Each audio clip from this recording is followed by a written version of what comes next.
पैगंबर मोहम्मद पर भारतीय जनता पार्टी की प्रवक्ता नुपुर शर्मा की तरफ से की गई आपत्तिजनक टिप्पणी को लेकर मचा हंगामा शांत होता नहीं दिख रहा।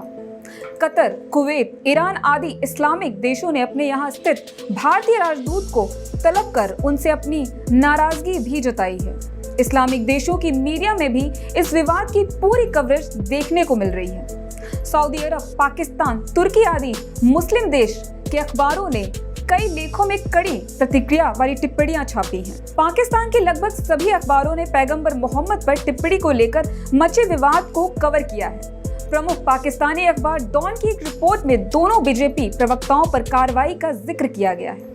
अखबार ने अपनी एक और रिपोर्ट में पाकिस्तानी राष्ट्रपति आरिफ अलवी और प्रधानमंत्री शहबाज शरीफ के बयानों को जगह दी है। राष्ट्रपति के बयान का जिक्र करते हुए डॉन ने लिखा, राष्ट्रपति अलवी ने कहा है कि इस तरह की टिप्पणियां भारत, जो कि लाखों मुसलमानों का घर है, में इस्लामोफोबिया की बढ़ती प्रवृत्ति को बताती है। नमस्कार, आप देख रहे हैं नजर टुडे। मैं हूं आपके साथ सुनीता तिवारी। अखबार ने राष्ट्रपति के हवाले से कहा है कि मोदी के कट्टर हिंदुत्व के तहत भारत अपने सभी अल्पसंख्यकों की धार्मिक आजादी को रौंद रहा है और उनका उत्पीड़न कर रहा है। इस तरह की इस्लामोफोबिक टिप्पणियां और फिर ऐसे लोगों को सजा न दिया जाना मानवाधिकारों की सुरक्षा के लिए गंभीर खतरा है।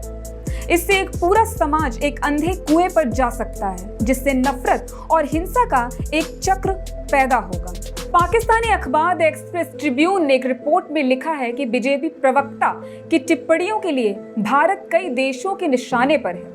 कई देशों ने भारतीय राजदूतों को तलब कर मामले पर नाराजगी जाहिर की है। अखबार लिखता है, भाजपा ने रविवार को अपने प्रवक्ता नुपुर शर्मा और नवीन जिंदल को उनकी इस्लामोफोबिक टिप्पणी के लिए पार्टी की सदस्यता से निलंबित कर दिया। हालांकि पाकिस्तान और अन्य इस्लामिक देशों ने कहा कि यह पर्याप्त नहीं है। तुर्की की सरकारी समाचार एजेंसी टीआरटी वर्ल्ड ने अपनी एक रिपोर्ट में लिखा है कि साल 2014 में मोदी के सत्ता में आने के बाद से ही कट्टर हिंदू भीड़ ने गौमांस खाना या उनके परिवहन के संदेह में कई मुसलमानों और दलितों को पीट कर मार डाला है। टीआरटी की रिपोर्ट में आगे लिखा गया, धुर दक्षिणपंथी समूह ने लव जिहाद को लेकर मुसलमानों को निशाना बनाया है। मुसलमानों को निशाना बनाने के लिए ये एक सिद्धांत है। मुसलमानों पर कोविड-19 फैलाने का आरोप लगाया गया।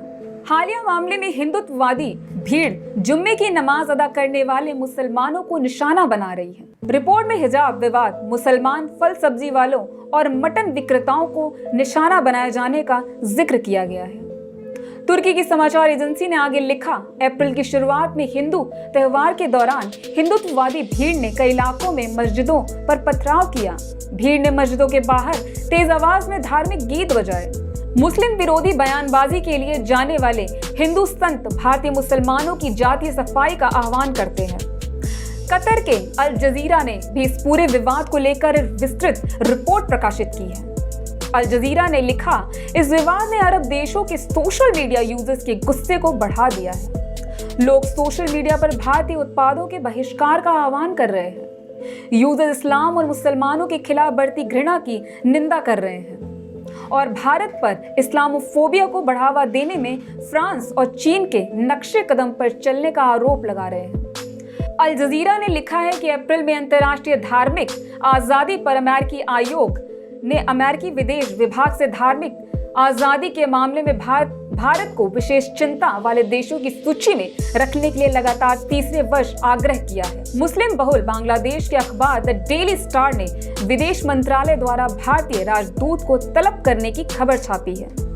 अखबार लिखता है कि कतर ने भारतीय राजदूत दीपक मित्तल को तलब किया और पैगंबर मोहम्मद पर की गई आपत्तिजनक टिप्पणी के लिए अपना भारी विरोध दर्ज किया।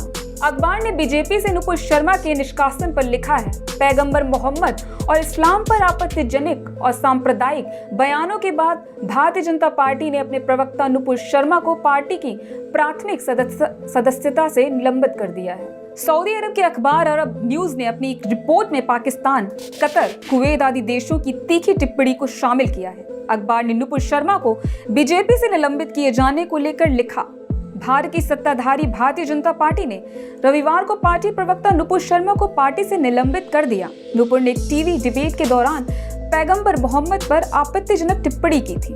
अखबार ने बीजेपी से उस बयान को भी छापा है जिसमें पार्टी ने विवाद पर सफाई देते हुए कहा कि बीजेपी किसी भी धार्मिक व्यक्तित्व के अपमान के सख्त खिलाफ है। यूएई के अखबार खलीज टाइम्स ने नुपुर के निलंबन को अपने एक रिपोर्ट में छापा है। अखबार लिखता है, भारतीय जनता पार्टी ने रविवार को अपनी राष्ट्रीय प्रवक्ता नुपुर शर्मा को अल्पसंख्यकों के खिलाफ कथित टिप्पणी के बाद पार्टी से निलंबित कर दिया है। नुपुर की टिप्पणी की भारी विरोध हो रहा है। पार्टी ने कथित आपत्तिजनक टिप्पणी के लिए दिल्ली बीजेपी मीडिया विंग के प्रमुख नवीन जिंदल को भी निष्कासित कर दिया है। नुपुर शर्मा के निलंबन के बाद पैगंबर मोहम्मद पर टिप्पणी करने को लेकर ये विवाद अब देश विदेश तक पहुंच चुका है। अब ये विवाद कितना और तूल पकड़ेगा ये तो आने वाला वक्त ही बताएगा। वीडियो पसंद आए तो लाइक, शेयर, सब्सक्राइब करें। इस खबर पर आपको आगे भी अपडेट्स देते रहेंगे। देश और दुनिया की तमाम खबरों को जानने के लिए देखते रहिए नजर टुडे।